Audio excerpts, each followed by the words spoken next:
Hello and welcome back once again to Viking Whiskey. Today is a 24-year-old Imperial,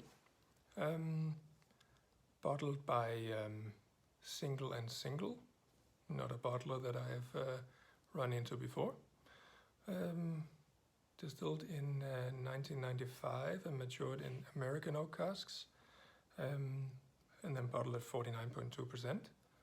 I'm curious to see what this one is like, as most Imperials I run into are usually grain whiskeys, so this will be better, I hope. I'm not a big fan of grains. All right, the details that I have are on the screen right here.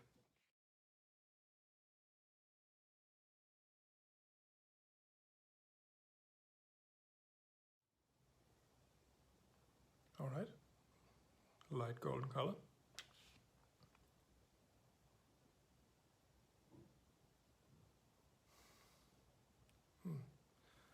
First off, you get a somewhat rose banky nose, which is a good thing, for sure, with some of that honeysuckle.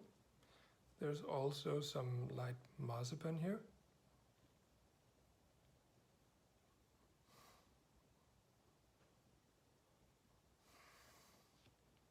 It's a little bit of something like very overripe red apple, like sort of apple pulp that's gone a little bit bad.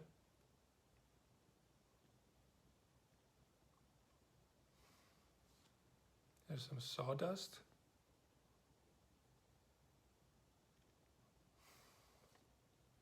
Freshly chopped almonds.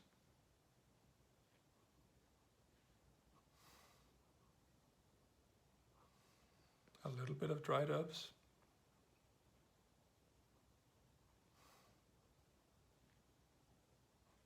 And now also some toffee flavors coming out with just a light note of chocolate milk. Not bad.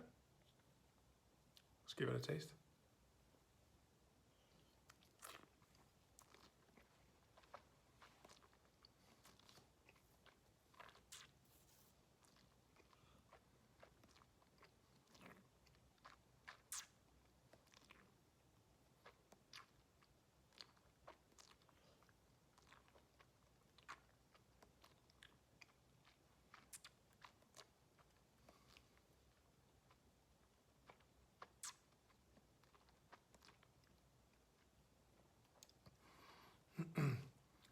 All right, the alcohol level is good. It is warm and light peppery, but very good. Then on the onset, it's a little bit crude. There's a lot of raw oak, a little bit of freshly cut grass, sort of bitterness there. But there's also sort of a creamier texture. But there's really a lot of that woody, grassy bitterness. It's really hard to look by. A little bit of toffee, not so much sweetness.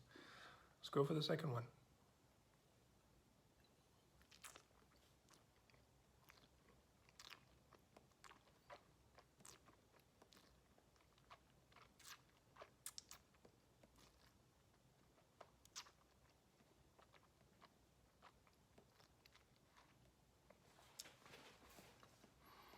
All right, it's better here. There's more sweetness coming out.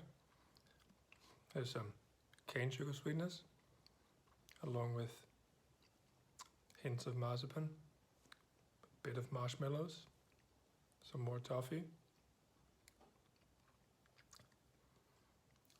some very fresh ginger, but not too much.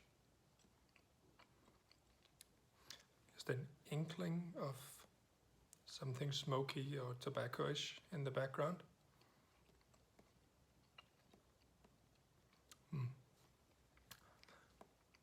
But that oak is really coming to the front again.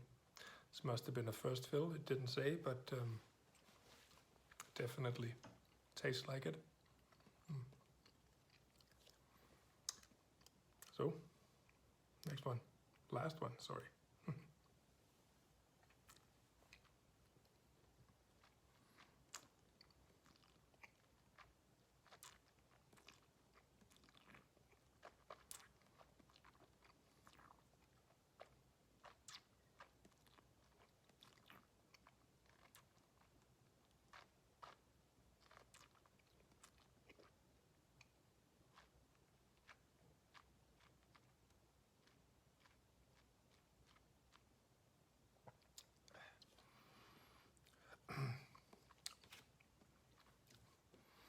So on the third chew, it's definitely fuller and warmer.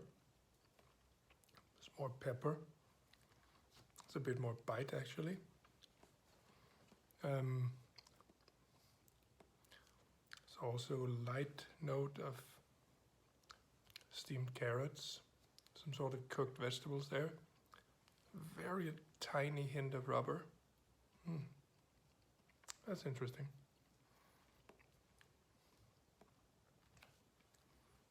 Also, mintier flavor has come out, fresh along with that ginger. Sweetness is pretty good because it's not very present, but it's got some sweetness, which is good to count. And now the bitterness has gone down, and a more sort of light, smoky, warm flavor has set in. So definitely fuller, but also not really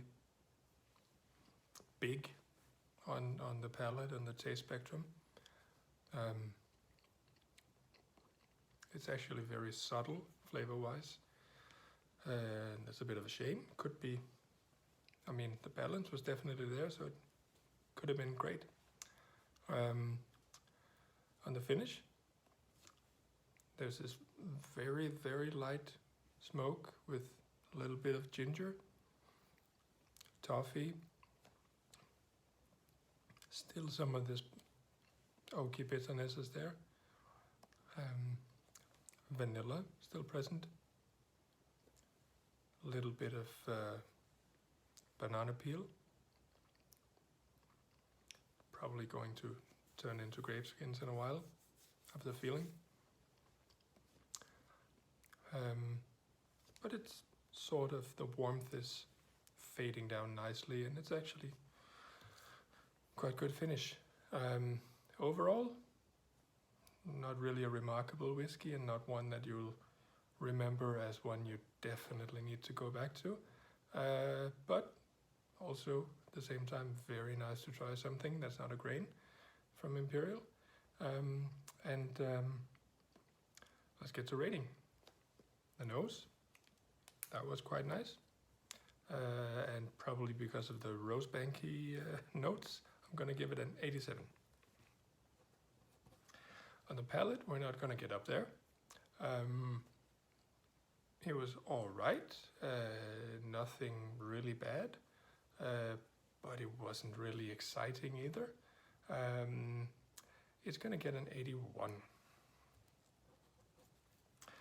The finish, better. As I said, really comes down nicely from all that warmth. And not as many grape skins as I thought. So, what should we give it? An 84. All right, average for this one would then be 84. All right, thanks so much for checking in on this one. Hope you enjoyed it, and I do hope to catch you again on the next one. Cheers.